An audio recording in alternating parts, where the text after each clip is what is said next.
بيان القيادة العامة للقوات المسلحة العربية الليبية انطلاقا من مبدأ الوفاء بشهدائنا الأبرار الذين قدموا أرواحهم ثمنا لتراب الوطن الغالي في حربهم ضد الإرهاب والجماعات الإرهابية الإجرامية التي عادت في بلادنا فسادا، وعلى وجه الخصوص العصية بنغازي.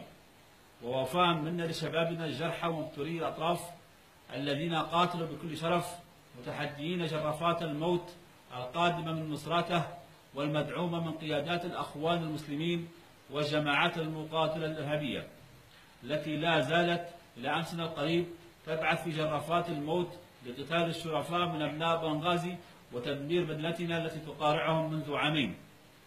وقدمت في ذلك قوافل الشهداء والجرحى واحتراما وتقديرا وإجلالا لأرواح شهداء ساحة الكيش، ونزولا عند رغبة سكان العصية المطالبة باستمرار بإنهاء الأجسام غير الشرعية، وفي إطار حربنا المستمرة ضد هذه الجماعات الإرهابية والتي على رأسها داعش وأنصار الشريعة وبقايا الدروع الإجرامية. تعلن القيادة العامة للقوات المسلحة العربية الليبية بأنها لن تسمح بأي شكل من الأشكال باستبدال مسميات إجرامية سابقة مثل الدروع، أنصار الشريعة، تنظيم داعش الإرهابي بمسميات جديدة بدأت تظهر ضاربة بدماء الشهداء وما قدمته العصية بنغازي عرض الحائط، ومدت أيديها للأخوان الفاسدين والجماعات الإرهابية الإجرامية. كما لا نسمح بتواجد أي وزارة أو أي جسم يتبع الحكومة المقترحة بممارسة نشاطها من بنغازي ما لم تحصل على موافقة مجلس النواب. والآن وقد أصبح النصر وشيكا ومؤازرا بإذن الله، هناك من يعمل على عرقلة هذا النصر والعمل على طعن القوات المسلحة والأجهزة الأمنية والشباب المساند وشباب السلف الصالح في الظهر.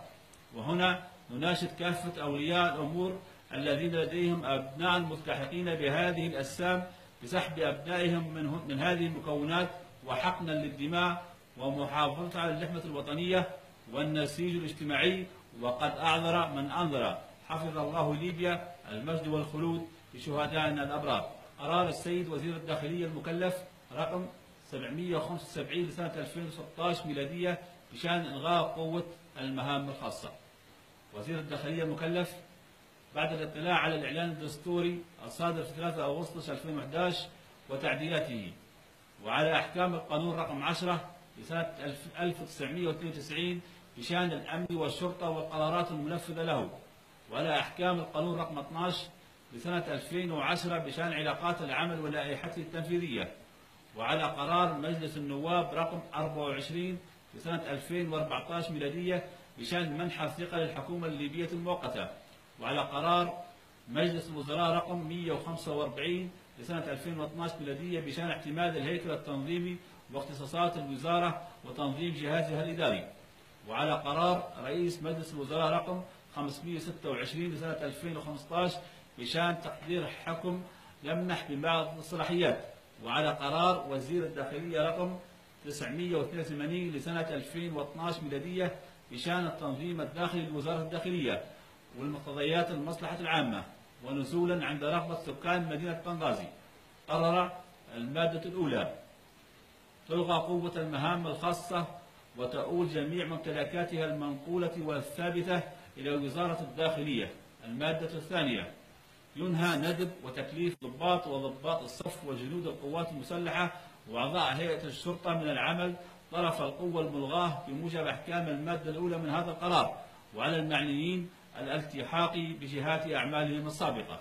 المادة الثالثة على الجهات المنتدب منها الرتب المشار إليها أعلاه في المادة السابقة اتخاذ الإجراءات القانونية في حال عدم التحاقهم بها اعتبارا من تاريخ صدور هذا القرار. المادة الرابعة على المتطوعين طرف القوة الملغاة الالتحاق بوزارة الداخلية لإتمام إجراءات تعيينهم بها.